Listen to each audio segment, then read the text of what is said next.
Today, I am going to talk about anger. When I was 11, seeing some of my friends leaving the school because their parents could not afford textbooks made me angry. When I was 27, hearing the plight of a desperate slave father whose daughter was about to be sold to a brothel made me angry. At the age of 50, lying on a street in the pool of blood along with my own son made me angry. Dear friends, for centuries, we were taught anger is bad. Our parents, teachers, priests, everyone taught us how to control and suppress our anger. But I ask why?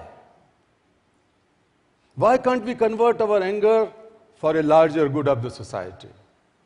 Why can't we use our anger to challenge and change the evils of the world?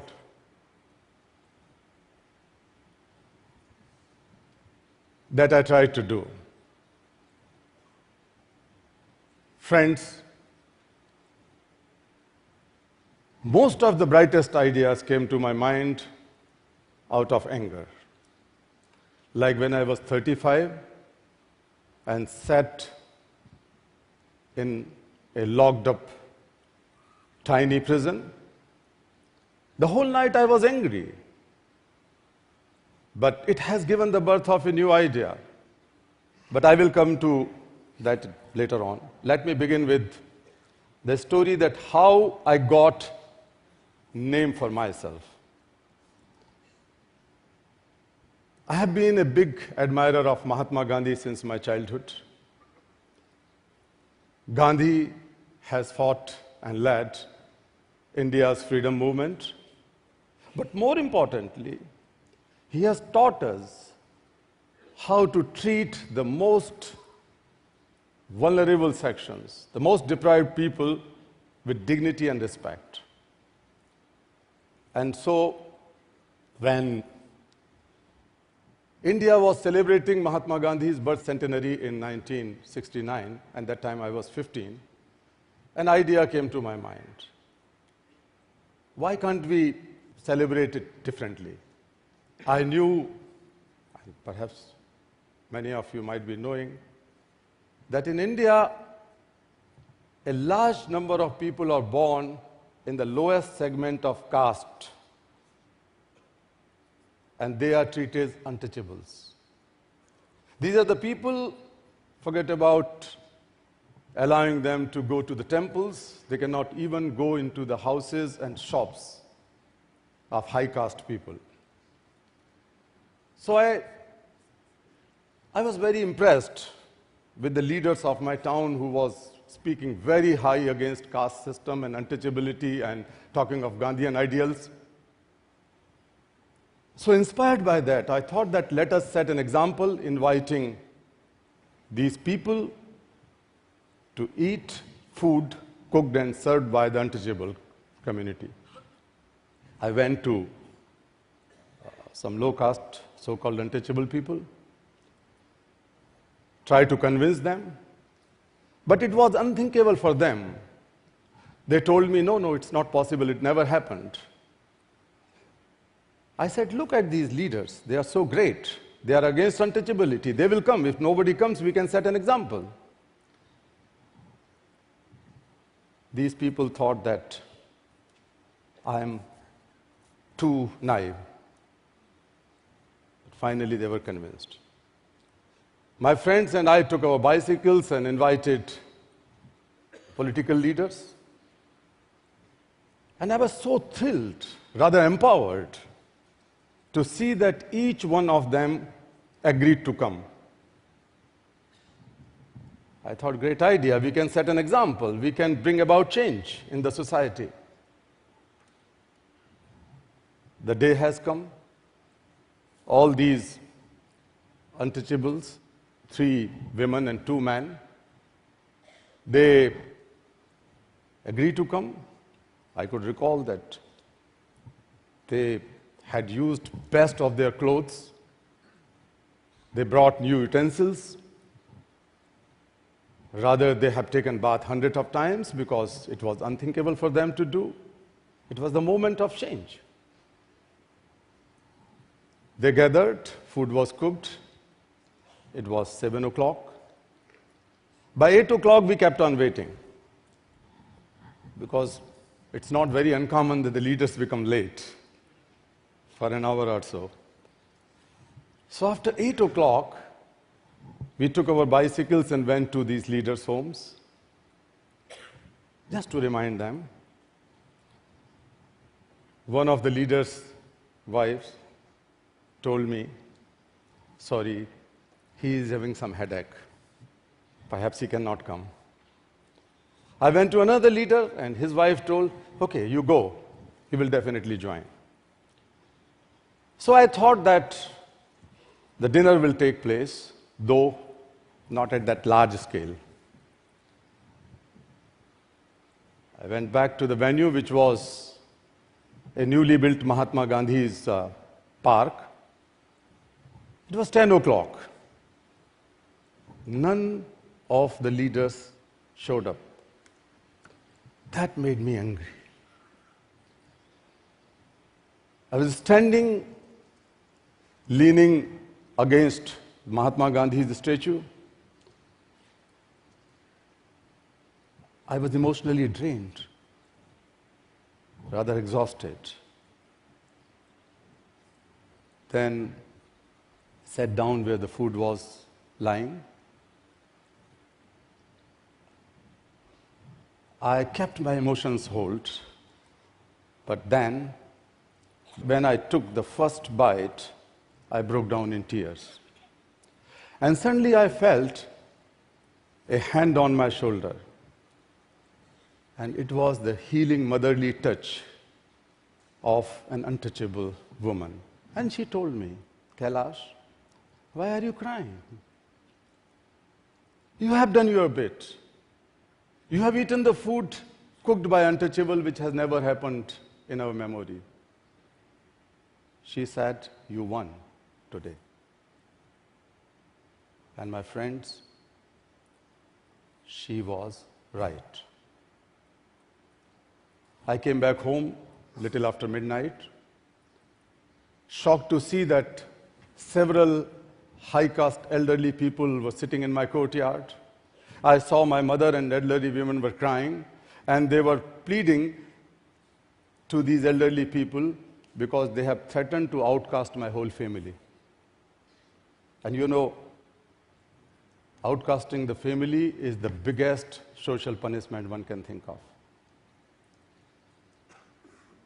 Somehow they agreed to punish only me.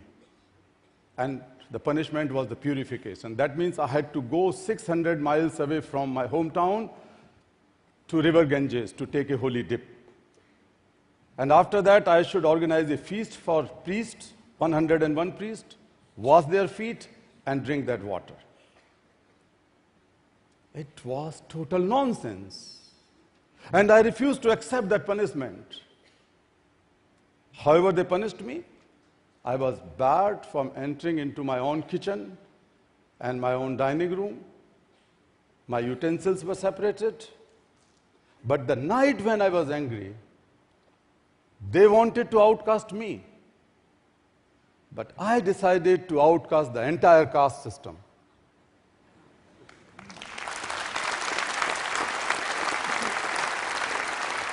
And that was possible because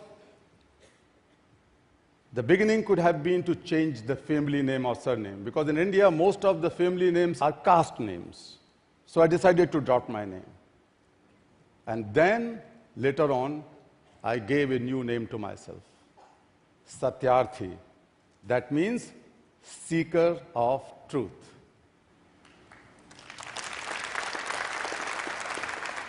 And that was the beginning of my transformative anger. Friends, maybe one of you can tell me, what was I doing before becoming a child rights activist? Does anybody know? No. I was an engineer, an electrical engineer rather. And then I learned how the energy of burning fire, coal, the nuclear blast inside the chambers, raging river currents, fiery winds, could be converted into the light and lives of millions. I also learned how the most uncontrollable form of energy could be harnessed for good in making society better. So, I'll come back to the story when I was caught into the prison. I was very happy freeing a dozen children from slavery, handing them over to their parents. I cannot explain my joy when I free a child, and I was so happy. But when I was waiting for my train to come back to my hometown, Delhi, I saw that dozens of children were arriving. They were being trafficked by someone. I stopped them, those people. I complained to the police. So the policeman, instead of helping me, they threw me in a small, tiny shell like an animal. And that was the night of anger when one of the brightest and biggest ideas was born. I thought that I keep on freeing 10 children and 50 more will join. That's not done. And I believed in the power of consumers. And let me tell you that this was the first time when a campaign was launched by me or anywhere in the world to educate and sensitize the consumers, to create a demand for child labor-free rugs. In Europe and America, we have been successful, and it has resulted in the fall in child labor in South Asian countries by 80%.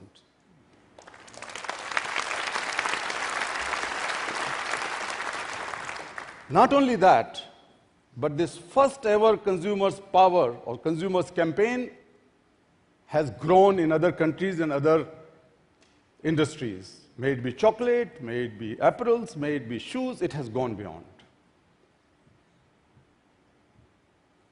My anger at the age of 11, when I realized that how important is education for every child, I got an idea to collect used books and help the poorest children. I created a book bank at the age of 11. But I did not stop. Later on, I co-founded world's single largest civil society campaign for education, that is Global Campaign for Education. That has helped in changing the whole thinking towards education from the charity mode to the human right mode. And that is concretely helped in reduction of out-of-school children by half in last 15 years.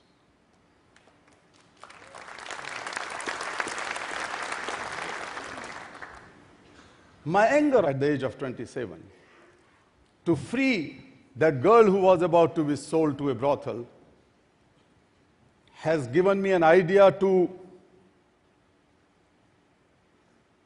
go for a new strategy of raid and rescue, freeing children from slavery. And I am so lucky and proud to say that it is not 1 or 10 or 20, but my colleagues and me have been able to physically liberate 83,000 child slaves and handed over back to their families and mothers.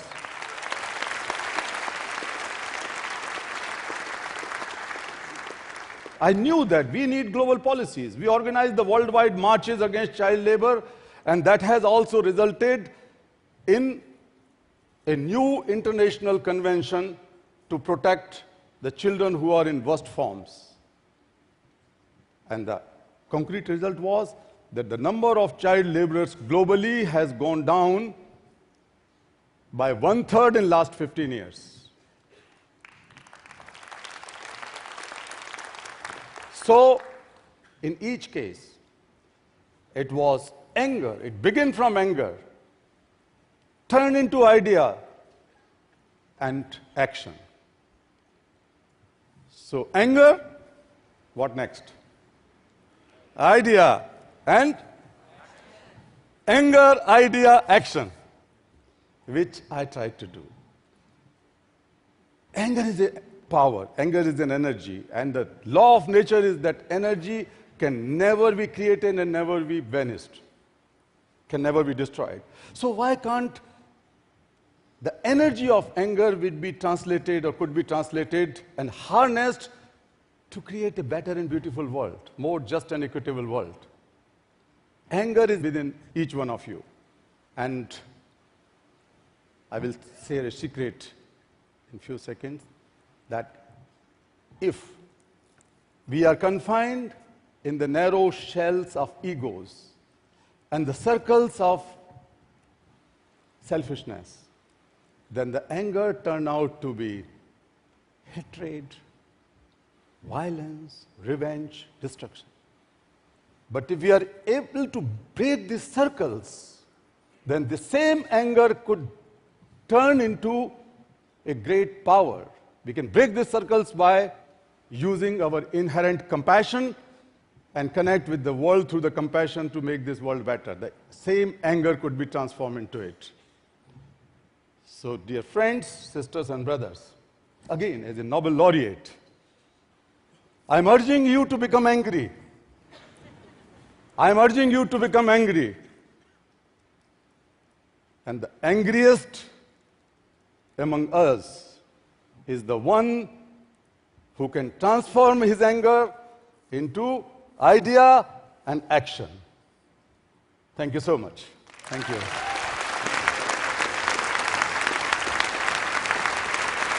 Thank you.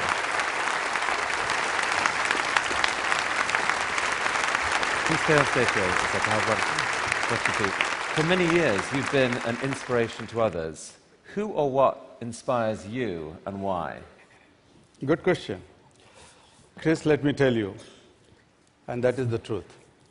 Each time when I free a child, the child who has lost all his hope that he will ever come back to his mother, the first smile of freedom. And the mother who have lost all the hope that the son can or daughter can ever come back and sit in her lap,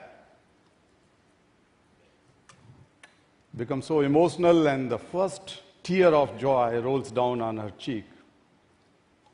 I see the glimpse of God in it. This is my biggest inspiration. And I am so lucky that not once, as I said before, thousands of times, I have been able to witness my God in the faces of those children, and they are my biggest inspirations. Thank you. Thank you.